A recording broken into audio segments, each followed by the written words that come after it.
Welkom bij de Tulpenrally aan tafel, de 11e alweer. We zijn in Naarden bij de Cool Classic Club. En we hebben aan tafel Frank, Kees, uiteraard, met heel veel nieuws rondom de Tulpenrally. Maar we gaan eerst even auto's kijken. Hier, mooie auto's, klassieke auto's. Hey Robert, wat een gave auto's man. Hè? We staan hier zo even te kijken bij jou, Cool Classic in Naarden. Ja, klopt. En daar staat wat, maar daar ook. Het is een snoepwinkel man. Ja, dat vind ik zelf eigenlijk ook inderdaad. Het is heel gevarieerd wat we hier hebben staan. Het is van het oudste wat we daar hebben staan is ons vooroorlogshoekje is jaren 20 tot aan 2020. Ik zou helemaal de draad kwijtraken, man. Overal gave auto's of zelfs zie ik hier vooroorlogsspul. Heb je zelf voorkeur? Ik heb zelf een zwak voor vooroorlogs. Ja? Ja, heb ik zeker. Maar met mij steeds minder mensen merk ik. Dus als ik dan echt moet kiezen, staat mijn favoriet precies achter mij. Hier daar staan is die Ferrari 512 Competizione. Hey, iets heel anders. Jij hebt Tulpenrally gereden ook, hè? Klopt, ik heb hem ik denk 6 of 7 keer gereden. Maar de laatste keer was wel 18 jaar geleden. Oké. Nou, je weet hoe de inschrijving werkt. Volgens mij heb je ook een uitstekende rallyauto. Ik zag een gave Bentley met een kooi, volgens mij, hè?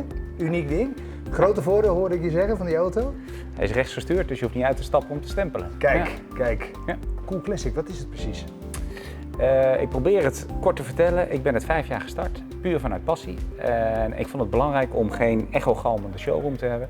Dus ik wilde iets meer dan alleen auto's verkopen. Vandaar dat ik de club heb bedacht. En de club houdt eigenlijk in, wij doen meer dan alleen auto's verkopen. Wij organiseren rallies, wij organiseren bijeenkomsten. We hebben een koffiebar, we hebben een lunchroom. Normaal gesproken hebben we kunst aan de muur hangen, maar we zijn nu op zoek naar een nieuwe kunstenaar. We hebben vergaderruimtes, we hebben flexwerkplekken. Dus in een normale dag hier zijn er altijd zo'n 50, 60 man een beetje komen en gaan. En dat was mijn bedoeling en daarom een club. Oké, dus het is eigenlijk een soort belevingswereld voor petrolheads. Grappig dat je dat zo zegt, want dat is letterlijk wat ik probeerde te creëren inderdaad. Meen je dat? Ja? Een beleving, ja. Ja. Ah, dit is gelukt man, mooi zeg. Komt er nog iets leuks aan, iets spannends of zo? We kunnen uren lullen over die auto's, hè? Ja, dat is ook mijn zwak, maar daar komt inderdaad heel veel spannends aan. We verkopen zo'n 10 tot 15 auto's per maand en die komen ook weer binnen. Dus er komt van alles weer binnen. Ja. Mooi. Goeie reden om een keertje vaker koffie bij te komen drinken. Leuk man, dankjewel. Iedereen welkom. Goed. Frank, Kees, welkom. Niet normaal hè, dat hier bestaan. Ja, heb je gekeken? Ja, zeker. Ja. Ah, dat vooroorlogse spul. Ik word er zo enthousiast van. Gaan we het over hebben, vooroorlogsspul zeker. in de Tulpenrally. Vertel eens, waar staan we? Ja, we zijn volop in de voorbereiding, want over een maand of 8 gaan we al starten. 70ste editie, 75 jaar geleden eerste Tulpenrally en dat gaan we vieren. Ja, want de Tulpenrally is niet alleen een hele gave rally, maar dat is er ook een van tradities, hè? Ja, een van de tradities is dat we zo'n jubileum proberen op een bijzondere manier in te vullen. Dat doen we al een tijdje. We zijn ooit in 1999 begonnen, denk ik. Toen was het 50 jaar Tulpenrally. Toen zijn we vanuit Noordwijk naar Berlijn heen en weer gegaan. Daarna de 50ste editie. Dat was voor het eerst dat we niet meer in Noordwijk startten. Toen zijn we in Aix-les-Bains gestart. En dat beviel zo goed dat we eigenlijk daarna altijd ver weg zijn gestart. 60ste editie hebben we het omgedraaid van Noordwijk naar Nice in plaats van andersom. 65e editie, Côte d'Azur. En nu de 70ste. Ja, en dan ligt er natuurlijk een beetje druk op. Nou hoor ik zo hier en daar in de wandelgang al wat geroezemoes. Hè. Kees, het zou Barcelona zijn, ik hoorde ook Madrid en nog veel. Maar dat is het allemaal niet, hè? Nee, dat zou heel spannend zijn, want dat is wel heel diep Spanje in. Maar we gaan starten in het prachtige Bilbao. Kijk, geweldige plek. Ja. Waarom? Leg eens uit. Ja, waarom? Omdat we iets bijzonders zochten voor deze 70ste editie, 75 jaar Tulpenrally.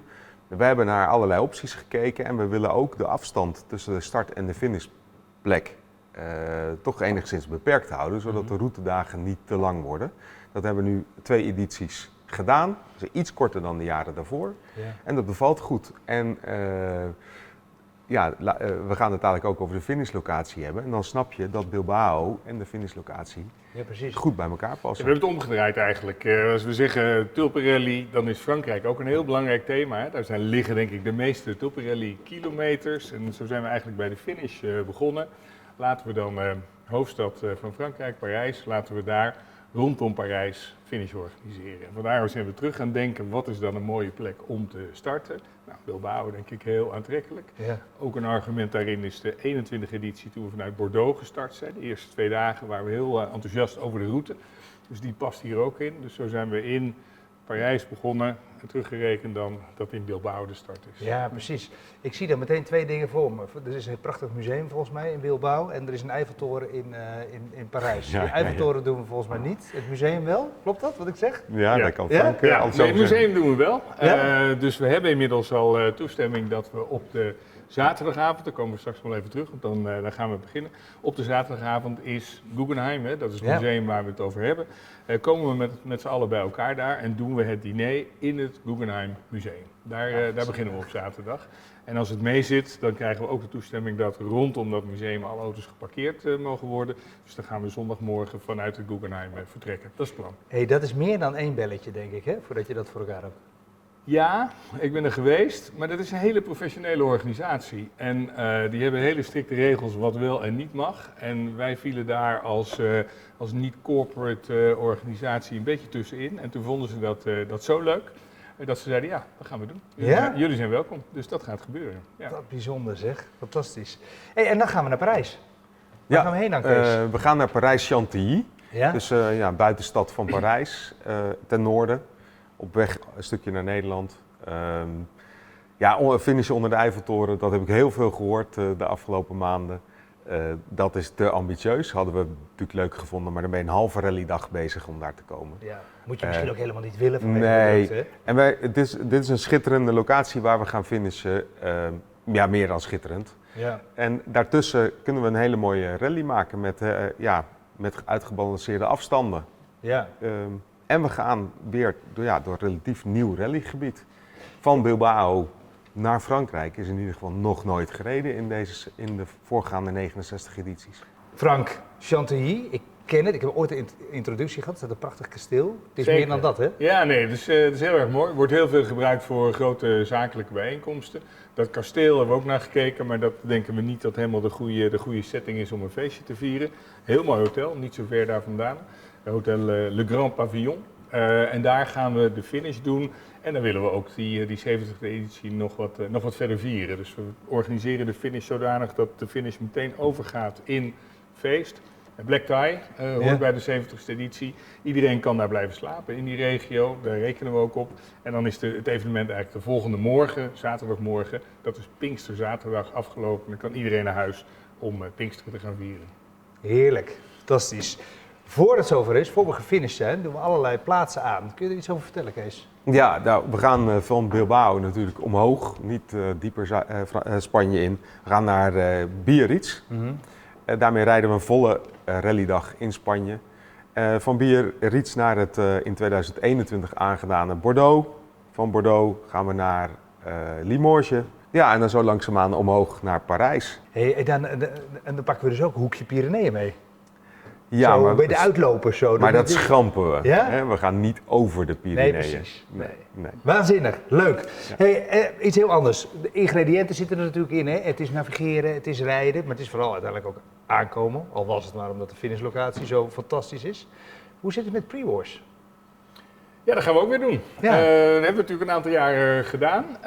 En eigenlijk toen we met een aantal pre-war equipes in gesprek raakten en een beetje vertelden wat we van plan zijn, kregen we van een aantal mensen terug van nou, dat is toch wel een heel spannend plan.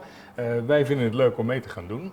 Dus we hebben een pre-war klasse gedefinieerd. Ook goed gezorgd dat we daarin voldoen aan de extra uitdagingen van het rijden met zo'n auto. Daar zit geen onverhard in de route, daar rij je niet in het donker, dat soort dingen houden we rekening mee. Dus die klasse die staat weer op het programma. Mooi. Kippenvel auto's zijn dat. Zo gaaf. Ja. Iets heel anders. Wat is er gedaan met betrekking tot de uitslagen? Is er nog een beetje aan de knoppen gedraaid? Is daar nog aan gewerkt? Is er nog iets veranderd? Daar wordt hard aan gewerkt. We hebben de afgelopen jaren een digitaliseringsslag gemaakt om de boel efficiënter te maken, om sneller uitslagen te hebben. Maar dat is in de praktijk niet altijd zo uitgepakt. Daar wordt hard aan gewerkt en dat is misschien wel onze nummer 1 focus van deze rally.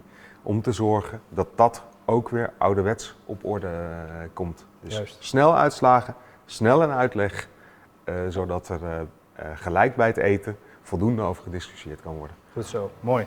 Hey, maar voordat er dan gestart wordt in Bilbao, dan hebben we natuurlijk ook nog een proloog. Ja. Hoe zit die? Ja, daar gaan we ook een bijzonder evenement van maken. We hebben daarvoor gereserveerd 20 april in Midden-Nederland. De locaties zijn we nog mee bezig. Dat vergt nog wat afronding. Ja, en daar voegen we aan toe de partnerrally. We gaan op 19 april ook de partnerrally starten. En de partnerrally en de proloog eindigen in een jubileumborrel met gasten. Alle deelnemers van die dag of 2 dagen, de oud-winnaars. Oud-winnaars ook, ja? Gaan we proberen iets bijzonders van te maken in Nederland, voor iedereen bereikbaar. Zodat we het jubileum vast wat kunnen vieren. Goed zo. Wanneer start de inschrijving? Die is nogal belangrijk. Ja, zeker.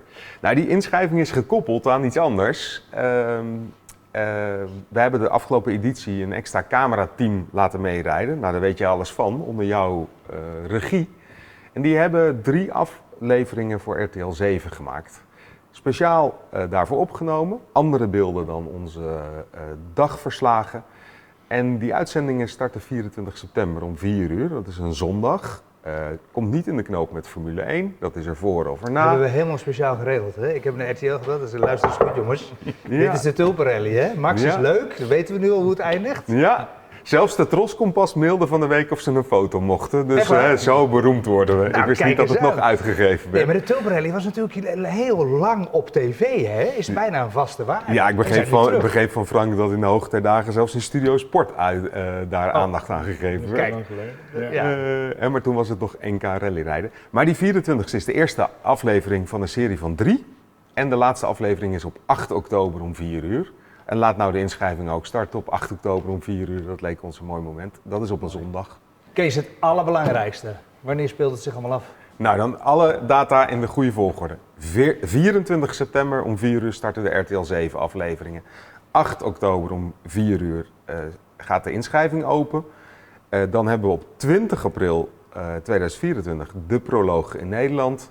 En de rally wordt gehouden van 11 tot en met 17 mei. En dat zijn bijzondere startdagen.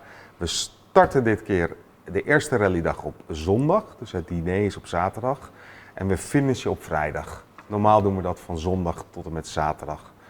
Het is een speciale rally, dus dan mag het ook. Nou, dat heeft te maken met Hemelvaart en Pinksteren. Dat is eigenlijk heel makkelijk. Iedereen heeft daarmee het Pinksterweekend vrij om nog wat anders te doen. Juist, heel goed. Heb ik eigenlijk toch nog wel even 1 vraag. Want ik zie, jij vertelt het zo, Bilbao, Biarritz, Bordeaux, prachtige plekken. Ik zie ook Magny-Cours. En als ik Magny-Cours lees, dan denk ik, hé, daar is iets moois te doen. Ja, daar is iets moois te doen. Daar is een Formule 1 circuit, waar de Grand Prix van Frankrijk een aantal jaren is gereden. En daar gaan we naartoe. Echt? Aan het einde van de woensdag finishen we daar. Daar gaan we wat leuke dingen doen. Er is zowel een Grand Prix circuit als een clubcircuit. We kunnen beide gebruiken. Dus voor alle deelnemers zijn daar nog wat bijzondere uitdagingen. Dan gaan we ook op dat circuit eten met het hele gezelschap. En daar gaan we ook de avondetappen van de expertklasse, die we altijd 1 dag in de week doen, gaan we daar beginnen en eindigen. Dus daar gaat heel veel gebeuren de hele avond eigenlijk op dat circuit. We rijden waarschijnlijk aan het einde ook in het donker nog een stukje over dat circuit. En dan gaat van daaruit iedereen naar zijn hotels en gaan we de volgende morgen vanuit Nevers, dat ligt ietsje noordelijker, gaan we weer verder. Het is er een om naar uit te kijken, hè? Zeker. Ik heb er zin in.